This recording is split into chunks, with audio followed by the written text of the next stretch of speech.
करत आहे वैष्णवी टीका अगदी प्रखरपणे होताना बघायला मिळते. विचारी देखील अनेकदा मागणी झाली की अध्यक्ष बदलले पाहिजेत, मात्र आता तुम्हाला टार्गेट केलं जातं असं तुम्हाला वाटतंय का? कारण आज महाविकास आघाडीच्या महिला ज्या आहेत त्या राजभवनावर गेलेल्या तक्रार देऊन.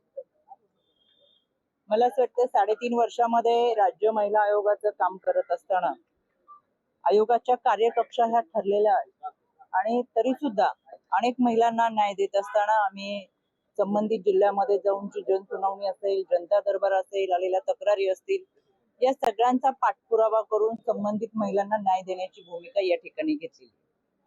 या 3.5 वर्षाच्या कालावधीमध्ये आयोगाने सुरू केलेलं लीगल एड क्लिनिक असेल, पीडितांना जर मोफत वकील, त्याचं उद्घाटन हे नागपूरमध्ये सन्माननीय मुख्यमंत्री देवेंद्रजींनी केलं होतं आणि अशा अनेक वेगवेगळे उपक्रम, त्याच्यामध्ये अँटी ह्युमन ट्रॅफिकिंग असेल, बालविवाह असेल, हुंडाबळी असेल, गर्भनिधन चाचणी असेल आणि या सगळ्यांवरती अतिशय प्रभावीपणे काम हे राज्य महिला आयोगाच्या वतीनं झालंय.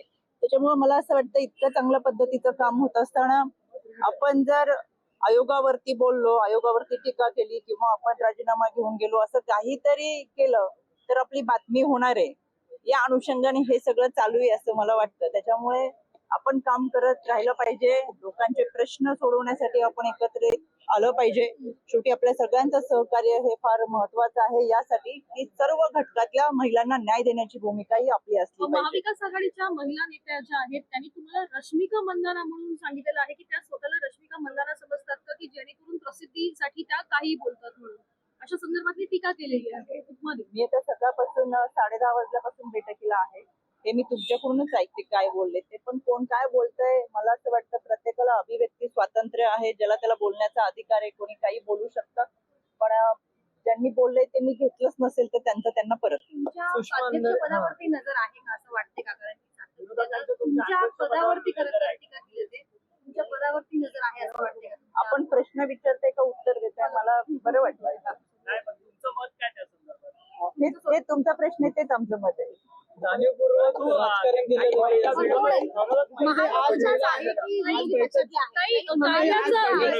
कायद्याचं ज्ञान या संदर्भात देखील प्रश्नचिन्ह उपस्थित करत तुमच्यावर टीका केलेली आहे आणि म्हणून राजीनाम्याची मागणी देखील केली जाते. दररोजच्या राजीनाम्याची कारण दररोज सूर्य उगवला की वेगवेगळे येतात, सूर्य मावळलं की कारण मावळत आहे.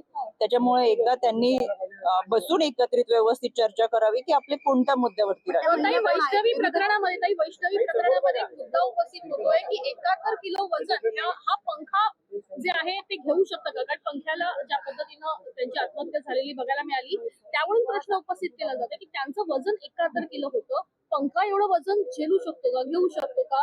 मला असं वाटतं की टीका टिप्पणी ही होत असते, ते करत असतील, तो विषय बाजूला ठेवून आपण सगळेजण वैष्णवीला न्याय देण्यासाठी एकत्रित काम करूयात. शेवटी वैष्णवीच्या माहेरच्या लोकांच्या पाठीशी आपण उभं राहिलं पाहिजे. पुन्हा वैष्णवी घडू नये यासाठी देखील आपण सगळ्यांनी एकत्रित येऊन प्रयत्न केला पाहिजे.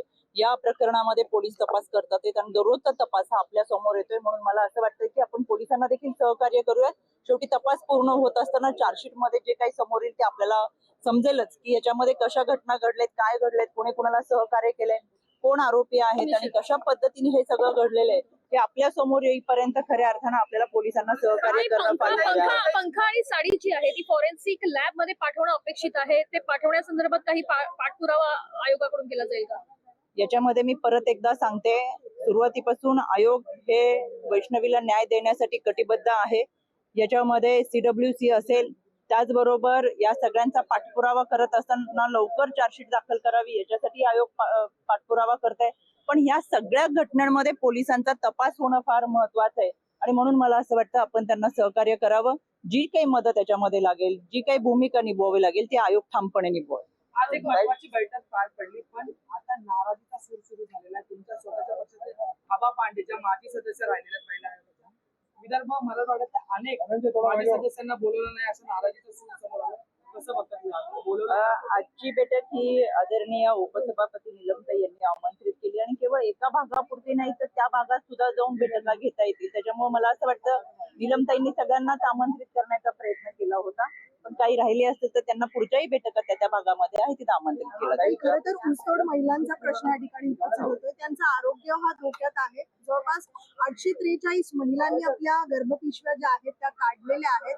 अतिशय गंभीर बाब आहे. कसं पाहता या सगळ्याकडे आज आणि ताई फार कमी गेल्या 3.5 वर्षामध्ये आम्ही याच्यावरती काम केलेलं आहे. याच्यासाठी महामंडळ जे नेमलं गेलेलं आहे त्याच्या अंतर्गत ऊसतोड कामगारांच्या महिलांच्या मुलांच्या शिक्षण सुविधा आरोग्य त्याचबरोबर अशा पद्धतीने गर्भपिशवी काढणं याच्यासाठी त्यांचा स्वतःचा अवेअरनेस त्यांची खऱ्या अर्थानं ह्या काउन्सिलिंगच्या माध्यमातून करणं हे गेल्या अनेक वर्षापासूनचं काम सुरू आहे.